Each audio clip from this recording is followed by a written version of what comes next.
சசிகலா அவர்கள் வந்து கொடியை மட்டும் அறிமுகப்படுத்திருக்காங்க, பின்னாடி வந்து கட்சியை அறிமுகப்படுத்துறேன் அப்படின்ற போல ஒரு அறிவிப்பை போட்டிருக்காங்க. கொடியை அறிமுகப்படுத்துறதுக்கு 9 வருஷம் ஆச்சு. சரி, கட்சி பேரை அறிமுகப்படுத்துறதுக்கு இன்னும் எத்தனை வருஷம் ஆகும்? திமுக கூட்டணி கட்சிகள் இதெல்லாம் பிரச்சனைன்னு சொன்னாங்களா?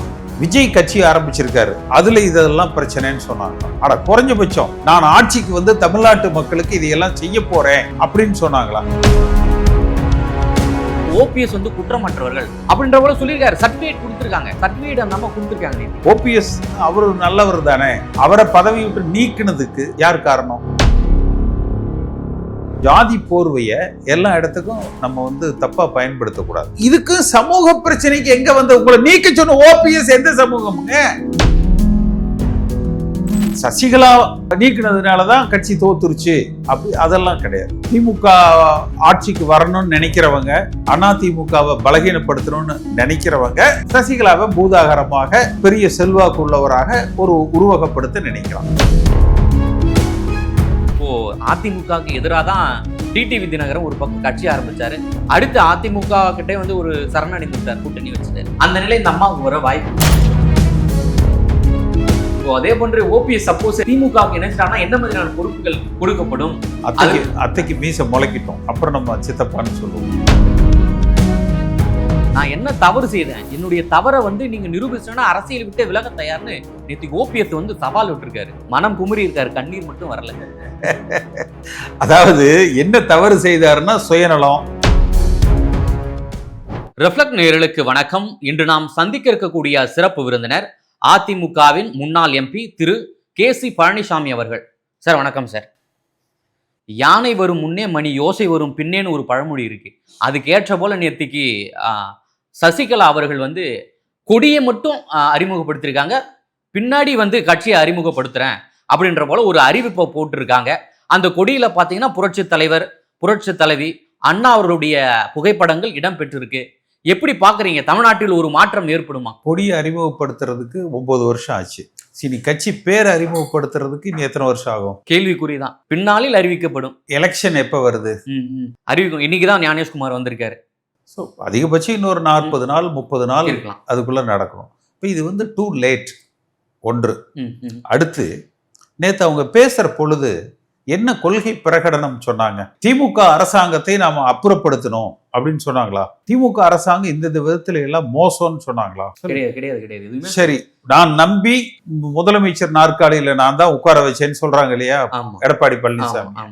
அவர் அரசாங்கத்தில் என்னென்ன தவறுகளை செய்து விட்டார் ஏதாவது சொல்லியிருக்காங்களா? மத்தியில் ஆளுகிற பாஜக என்னென்ன தவறுகளை செஞ்சிருச்சுன்னு சொன்னாங்களா? திமுக கூட்டணி கட்சிகள் இதெல்லாம் பிரச்சனைன்னு சொன்னாங்களா? விஜய் கட்சி ஆரம்பிச்சிருக்காரு, அதுல இதெல்லாம் பிரச்சனைன்னு சொன்னாங்களா? ஆனா குறைஞ்சபட்சம் நான் ஆட்சிக்கு வந்து தமிழ்நாட்டு மக்களுக்கு இதையெல்லாம் செய்ய போறேன் அப்படின்னு சொன்னாங்களா? எதுவும் கிடையாது. அப்புறம் என்ன சொன்னாங்க? 9 வருஷம் அவங்க என்னென்ன அனுபவிச்சாங்க, நான் என்னென்ன பட்டேன், பல விஷயங்களை சொல்லாததெல்லாம் சொல்லியிருந்தாங்க.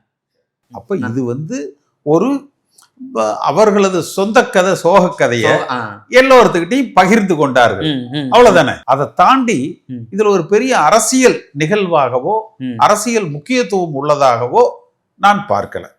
ஒருத்தர் எதுக்கு எதை வச்சு ஓட்டு போடுவாங்க? இப்ப நீங்க எதை வச்சு ஓட்டு போடுவீங்க? இந்த அரசாங்கம் வந்தா நல்லா இருக்கும்பா, அவங்க கொடுக்குற இதுவா கோரிக்கைகள் எல்லாம் போட்டு அவ்வளவுதானே வாக்களிப்போம். ஒண்ணுமே சொல்லலையா அவங்க? அதுல வந்து ஓபிஎஸ் எல்லாம் ஒரு குற்றமற்றவர் அப்படின்ற போலாம் சொல்லியிருந்தாங்க. ஓபிஎஸ் வந்து அந்த அம்மாவுக்கு எதிராக தான் போயிட்டு அம்மாவுடைய நினைவகத்தில் உட்காந்து தர்மத்தை எல்லாம் நடத்தினாரா. ஓபிஎஸ் வந்து குற்றமற்றவர்கள் ஆனா அப்படின்ற போல சொல்லியிருக்காரு. சர்டிபிகேட் கொடுத்துருக்காங்க, சர்டிபிகேட் அந்த அம்மா கொடுத்துருக்காங்க. நேற்று 2 பேரும் பேட்டி கொடுத்தாங்க. ஓபிஎஸ் கொடுத்த பேட்டியில நான் வந்து ஊருக்கு போறதுக்கு அம்மா நினைவிடத்துக்கு போயிட்டு ஊருக்கு கிளம்பலான்னு போனேன், அது ஓபிஎஸ் ஓட பேட்டியில சொல்லியிருக்காரு. பாருங்க, போட்டு பாருங்க இருக்கு. சசிகலா என்ன சொல்றாங்க? பாஜக தூண்டி விட்டு அங்க போய் அவர் தர்ம யுத்தத்தை துவக்கினாரு என்று சொல்றாங்க. அப்ப அதுலயே முரண்பாடு. அடுத்து சரி, ஓபிஎஸ் அவர் நல்லவர் தானே, அவரை பதவி விட்டு நீக்கினதுக்கு யார் காரணம்? அதுக்கு இவங்க என்ன சொல்றாங்க? யாரோ ஒரு போலீஸ் ஆபீசரோட டிரான்ஸ்ஃபர் வந்து ஒருத்தர் சொன்னாங்க, அதை செய்யல, அதனால அந்த இவங்க வந்து எம்எல்ஏக்களும் அமைச்சர்களும் என்கிட்ட சொன்னாங்க. ஆமா ஆமா. அதனால நான் வந்து உடனே வந்து ம். முதலமைச்சரை மாத்திட்டு நானே பொறுப்பெடுத்துக்கலான்னு ம். முடிவு பண்ணிட்டேன் என்று தானே வந்து சொன்னாங்க. ம். ம். அப்ப அதே அமைச்சர்கள் எல்லாம் சேர்ந்து தானே இவங்களை கட்சி விட்டு நீக்கினாங்க. Include OPS. அவ்வளவுதானே. ம். ம். இன்னும் சொல்ல போனா ஓபிஎஸ் தான் கண்டிஷனே போட்டார் இணைப்புக்கு. ம். அதனால அவங்க வந்து ஏதோ தன்னுடைய மனக்குறைகளை ம். பொது வெளியில ம். தெரிவிச்சிருக்கிறாங்க. ம். அந்த அளவுக்கு விட்டுறலாம். இந்த அளவுக்கு வந்து மனம் நொந்து நேத்துக்கு அந்த அளவுக்கு ஒரு மணி நேரத்துக்கிட்ட பேசியிருக்காங்க. அந்த அளவுக்கு சங்கடங்களை எல்லாம் அனுபவிச்சாங்களா அவங்க? சரி, அது எல்லாமே உண்மையாவே இருக்கலாம். ம். அதுக்காக நம்ம அவங்களுக்கு ஒரு நிமிஷம் வருத்தப்படுவோம், வேதனைப்படுவோம். அதை தாண்டி வேற என்ன செய்வோம்னு கேட்கிறேன். இதனால இவங்க அடுத்த 5 வருஷம் நம்மளை ஆள வேண்டும் நினைப்பாங்களா? ம். இதனால இவங்க ஒரு சிறந்த அரசியல் தலைவர் அப்படின்னு ஏத்துப்பாங்களா? சொல்லுங்க. இல்ல இதனால வந்து இப்ப அதிமுகவுக்கு ஒரு ஏதாவது பின்னடைவு ஏற்படுமா? என்ன பின்ன அதுதான் கேட்கிறேன். ஒரு கட்சி அவங்க சமூகம் சார்ந்து, ஏன்னா பாத்தீங்கன்னா சும்மா அது நீங்க வந்து அதாவது ஜாதி போர்வைய எல்லா இடத்துக்கும் நம்ம வந்து தப்பா பயன்படுத்தக்கூடாது. இல்ல இப்போ இதுக்கு சமூக பிரச்சனைக்கு எங்க வந்து உங்களை நீக்க சொன்ன ஓபிஎஸ் எந்த சமூகம்ங்க? உங்களை நீக்கின உதயகுமார் எந்த சமூகங்க? காமராஜ் என்ன சமூகம்ங்க? விஜயபாஸ்கர் என்ன சமூகம்ங்க? ராஜன் செல்லப்பா யாருங்க? செல்லூர் ராஜு யாருங்க? அதே போல மொத்த அந்த கம்யூனிட்டி சார்ந்த தென்னிந்திய பார்புலாக்கு, அகில இந்திய பார்புலாக்கு, கல்லர் முன்னேற்ற மொத்த கட்சியுமே, மொத்த அந்த அமைப்புகளுமே அதிமுக பக்கம் தான் இருக்கு. இப்படி எல்லாம் இருக்கையில வந்து அவங்க நினைத்தது வந்து நிறைவேறுமா? ஜாதிகள் அப்படிங்கிறது வந்து ஒரு சமுதாயத்துல இன்றைக்கு ஒரு அங்கமாக இருக்கு. அவ்வளவுதானே ஒழிய, அதாவது அதிமுக வந்து தொடர் தோல்விகளை சந்தித்திருக்கு, அது ஒரு காரணம் சொல்றாங்களே. அப்படி நம்ம எடுத்துக்க முடியாது. சரியாக அது வழிநடத்தப்படல, இன்னும் சிறப்பா வழிநடத்தப்பட்டிருக்கணும் அப்படிங்கிறது வேணா நம்ம எடுத்துக்கலாமே ஒழிய, சசிகலா நீக்கினதுனாலதான் கட்சி தோத்துருச்சு அப்படி அதெல்லாம் கிடையாது. அப்ப ஏன் சென்னையில ஒரு தொகுதி கூட ஜெயிக்கல? 21ல செங்கல்பட்டுல ஏன் ஜெயிக்கல? காஞ்சிபுரத்துல ஏன் ஜெயிக்கல? திருவள்ளூர்ல ஏன் ஜெயிக்கல? 37 தொகுதியில ஒரு தொகுதியில தான் ஜெயிச்சது. இங்க என்ன முக்குளத்தோர் யாராவது இருக்காங்களா என்ன? அதனால இதெல்லாம் காரணத்தை இவங்க தனக்கு சாதகமா அவங்க காரணம் சொல்றாங்க, அவ்வளவுதான். ஆனா பல்வேறு விமர்சனங்கள் வந்து இவங்க வந்து அந்த தேவர் சமூகத்தோட ஒரு ஐக்கானா இருக்காங்க. இதனால வந்து கண்டிப்பா ஒரு பின்னடைவு ஏற்படும் அதிமுகவுக்கு. நீங்க அப்படின்னு யார் சொல்றா? விமர்சனங்கள், பொதுவான விமர்சனங்கள், அரசியல் விமர்சகர்கள், பத்திரிகையாளர்கள், அதெல்லாம் அவங்க வந்து திமுக ஆட்சிக்கு வரணும்னு நினைக்கிறவங்க, அதிமுகவை பலகீனப்படுத்தணும்னு நினைக்கிறவங்க சசிகலாவை பூதாகரமாக பெரிய செல்வாக்கு உள்ளவராக ஒரு உருவகப்படுத்த நினைக்கலாம். டிடிவி தினகரன் சொல்றாரு, ஒரு 99.90% வந்து அதிமுக பக்கம் தான் இருக்காங்க, அதிமுக இங்கதான் இருக்காங்க தொண்டர்கள் எல்லாம். சசிகலா வந்து ஒரு பதர் அப்படின்ற போல சொல்றாரு. இட்லி சாம்பார் அப்படின்லாம் போட்டு ஒரு கடுமையான விமர்சனத்தை வைக்கிறாரு. இந்த அளவுக்கு ஒரு சின்னமா அரசியல் அவரால் தான் அறிமுகப்படுத்துறாங்க. அப்படிதான் இருக்கா? இல்ல கள நிலவரம் அப்படிதான் இருக்கு. சசிகலா அவர்களுக்கு பெரிய செல்வாக்கோ ஆதரவோ அரசியல் ரீதியாக பலன் கொடுக்கிற அளவுக்கு அவரது செயல்பாடுகள் நேற்று இல்லை. இதற்கு முன்பாக எப்படி இருந்தது? இதுக்கு அதாவது அவங்க அரசியல்லே இல்லையே, 9 ஆண்டு காலம் அரசியல்லையே அவங்க இல்ல. அம்மா இருந்த காலத்திலயும் அம்மாவுக்கு உதவிகரமாக வீட்டு பணிகளை செய்பவராகத்தான் இருந்தார். நான் என்ன தவறு செய்தேன், என்னுடைய தவறை வந்து நீங்க நிரூபிச்சோன்னா அரசியல் விட்டு விலக தயார்னு நேற்று ஓபிஎஸ் வந்து சவால் விட்டுருக்காரு. அவர் என்ன சார் தவறு செய்தார்? ஏன் இந்த அளவுக்கு அவருக்கு நிலை ஏற்பட்டுச்சு? அவர் நேற்று கேட்கிறாரு. மனம் குமுறி இருக்காரு, கண்ணீர் மட்டும் வரல. அதாவது என்ன தவறு செய்தாருன்னா சுயநலம், தனக்கு மட்டுமே, தன் மகனை மட்டுமே எம்பி ஆக்குனாரு. தர்ம யுத்தத்தின் போது யாரெல்லாம் அவர் கூட இருந்தாங்க? ஏன் இப்ப ஒருத்தருமே இல்ல? ஒட்டுமொத்த தமிழ்நாடே ஓபிஎஸ் பின்னால நின்னுது 2017 இல்லையா? ஏன் எல்லாரும் விலகி போனாங்க? தன் குடும்பம், தனக்கு மட்டும், தன் சுயநலம், இது மட்டும்தான். அதாவது ஒரு பரந்த மனப்பான்மையும் ஒரு கொள்கை ரீதியான பார்வையும் அரசியல் ரீதியான முடிவுகளும் எடுக்கலன்னு வச்சுக்கோங்களேன். அல்லது எடுக்க தவறுகிற பொழுது இது போன்ற நிலைகள் ஏற்படும். அதுக்கு ஓபிஎஸ்ஸே அவர் குற்றம் சொல்லிக்கணும். அதாவது இந்த சம்பவத்துக்கெல்லாம் முதல் கேடி, நம்பர் 1 கேடி உதயகுமார் தான். கேடி உதயகுமார் என்ற விமர்சனத்தை அந்த அளவுக்கு கடுமையாக்கி இருக்காரு. அவர் எந்த சமுதாயம்? தினகரன் என்ன சமுதாயம்? தினகரனுக்கு சசிகலாவுக்கு பிரச்சனைன்னா அது எப்படி வந்து அப்புறம் அவங்களே எல்லாம் ஒரே குடும்பம் தானே. உதயகுமாருக்கும் இவருக்கும் பிரச்சனைன்னா அவங்க 2 பேரும் ஒரே சமுதாயம் தானே. அதனால இதுல பெரிய ஜாதிய பிரச்சனைகளை எல்லாம் சும்மா அரசியலுக்காக எப்பவுமே வந்து அம்மாவுடைய பிறந்த நாளாகட்டும், நினைவுகளாகட்டும், சமாதியில போயிட்டு ஒரு அஞ்சலியை செலுத்துவார். ஆனா நேற்று பெருசா இந்த ஒரு செல்லவில்லையே, அங்க நினைவகத்துக்கு செல்லல. வீட்டோட கிராமத்திலேயே முடிச்சிட்டாரு. எப்படி பாக்குறீங்க? ரொம்ப மனம் தெரியல, உடைந்து அவர் ஏதோ விட்டாரா? தள்ளி போயிட்டாரா? தொலைதூரத்துக்கு போயிட்டாரா கட்சியை விட்டு? தெரியல, அது அவர்கிட்ட தான் கேட்குறேன். ஏதோ திமுக ஆட்சிக்கு வரும், திமுகவோட பேசிட்டு இருக்கிறேன் பல வருது. அது ஆனா மறுக்கிறாரு. கேள்வி கேட்டா கிடையாது அப்படின்ற போல சொல்றேன் அப்படின்ற பதில சொல்ற பொறுத்துறீங்கன்ற.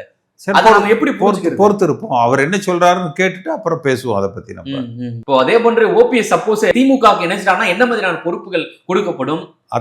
அத்தைக்கு மீச முளைக்கிட்டோம், அப்புறம் நம்ம சித்தப்பான்னு சொல்லுவோம். அவர் திமுக போனா அதை பத்தி பேசுவோம். எடப்பாடி பழனிசாமி வந்து ஆட்சிக்கு வந்தா குடும்பத்திற்கு வந்து 10,000 சொல்லிட்டு அறிவிச்சிருக்காரு.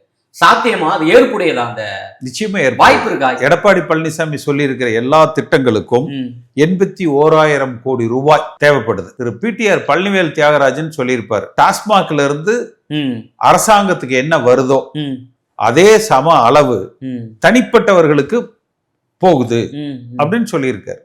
இன்றைய தேதிக்கு அரசாங்கத்துக்கு 50,000 கோடி வருதுன்னு வச்சுக்கோங்க. தனிப்பட்டவர்களுக்கு ஒரு 50,000 கோடி போகும். இன்னும் அந்த பாட்டிலுக்கு 10 ரூபாயெல்லாம் சேர்த்துட்டீங்கன்னா அது இன்னும் ஜாஸ்தியே வரும். அந்த பணங்களை எல்லாம் அரசாங்க கஜானாவுக்கு கொண்டு வந்தா இந்த 80,000 கோடி கொடுப்பது சாத்தியம். ஒன்று.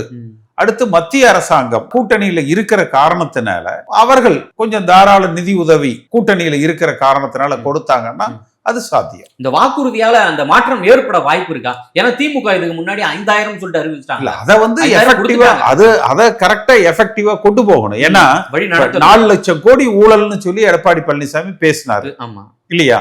4 லட்சம் கோடி KN நேரு மேல 1070 இல்ல. அந்த 4 லட்சம் கோடி எந்தெந்த அமைச்சர்கள், எந்தெந்த துறை, எந்தெந்த டெண்டரு, ஏதாவது பொது வெளியில அதை பத்தி மறுபடி பேசினாங்களா என்ன? மறுபடியும் எதுவுமே பேசலையே. சோ இத சரியா மக்கள் இடத்துல முன்ன எடுத்து கொண்டு போகணும். அது இதுவரைக்கும் அவங்க செய்யல. சசிகலா அம்மா சொல்றாங்க, கர்நாடக அரசு வந்து அங்க இருக்கக்கூடிய காவல்துறை அதிகாரிகள் வந்து அவங்களுக்கு வந்து 15 நாள் பரோல் கொடுத்துட்டாங்க. ஆனா இங்க இருக்கக்கூடிய முதலமைச்சர் வந்து, அதாவது எடப்பாடி பழனிசாமி பெயரை சொல்லல, பெயரை சொல்லாமலே குறிப்பிடுறாங்க. அவர் வந்து 5 நாள் கொடுத்தா போதும் அப்படின்ற போல ரொம்ப இது பண்ணி சொல்லியிருக்க, முதுகுல குத்திட்டாரு. ஒரு ஹைகோர்ட்ல ஒரு டைரக்ஷன் போட்டு போலீஸ் பாதுகாப்பு கொடுக்க சொல்லி தமிழ்நாடு போலீஸுக்கு டைரக்ஷன் வாங்கி இருக்கலாமே. ஒரு கைது பண்றதுக்கெல்லாம் திட்டம் வச்சிருந்தாரு அப்படின்ற ஹைகோர்ட்ல ஒரு டைரக்ஷன் போட்டு வாங்கி இருக்கலாம்ல. போலீஸ் பாதுகாப்பு எனக்கு 15 நாள் கொடுக்கணும்னு சொல்லிட்டு ஏன் செய்யல? அதையா எடப்பாடியை நம்பி இருந்திருக்கலாம். எடப்பாடி நம்ம தான் ஆட்சி கட்டில அமர வச்ச, நமக்கு இல்லாம அவர் யாருக்கு செய்ய போறாரு? அது அவங்களுக்குள்ள என்ன பிரச்சனைன்னு தெரியாது இல்ல. ஏதாவது கொடுக்கல் வாங்கல் சங்கடங்கள் இருக்கா என்னன்னு தெரியாது இல்ல. நம்ம வந்து கட்சி துவங்கியிருக்காங்க, அறிமுகப்படுத்திட்டாங்க. விரைவில் பேரு அது எப்போ வைக்க போறாங்கன்னு தெரியல. இது மிகப்பெரிய ஒரு மாற்றத்தை ஏற்படுத்துன்ற போல சொல்லியிருக்காங்க. திராவிட கட்சியாகவும் இருக்கும் அப்படின்ற போலயும் சொல்லியிருக்காங்க. அதை எப்படி பாக்குறீங்க? முதல்ல கட்சி ஆரம்பிக்கிட்டோம், அப்புறம் பார்ப்போம். அப்ப அட்லீஸ்ட் திராவிட கொள்கைகள்ல என்னன்னு சொல்லணும்ல. இல்ல, ஏன் கொள்கைகளை அறிவிக்காம என்னத்துக்கு அந்த அளவுக்கு? அது அவங்கள மட்டும் அறிமுகப்படுத்தி அவங்கள தான் நீங்க கேட்கணும். அவசரம் 9 வருஷம் நீங்க எடுத்துட்டீங்க, மொத்தமா அறிவிச்சுட்டு இருக்கலாம்ல. அவங்க கிட்ட தான் கேட்கணும் அதை. இப்போ அதிமுகவுக்கு எதிராக தான் டிடிவி தினகரன் ஒரு பக்கம் கட்சி ஆரம்பிச்சாரு. அடுத்து அதிமுக கிட்டே வந்து ஒரு சரணடைந்து விட்டார், கூட்டணி வச்சுட்டு. அந்த நிலை இந்த அம்மாவுக்கு வர வாய்ப்பு இருக்குமா? முதல்ல கட்சி ஆரம்பிக்கிட்டோம், அப்புறம் பேசுவோம். ஆரம்பிச்சு ஒரு தேர்தலை சந்திக்கிட்டோம், அப்புறம் பேசுவோம். மிக்க நன்றியா, நேரில் வந்து பல்வேறு தகவலை பகிர்ந்தமைக்கு.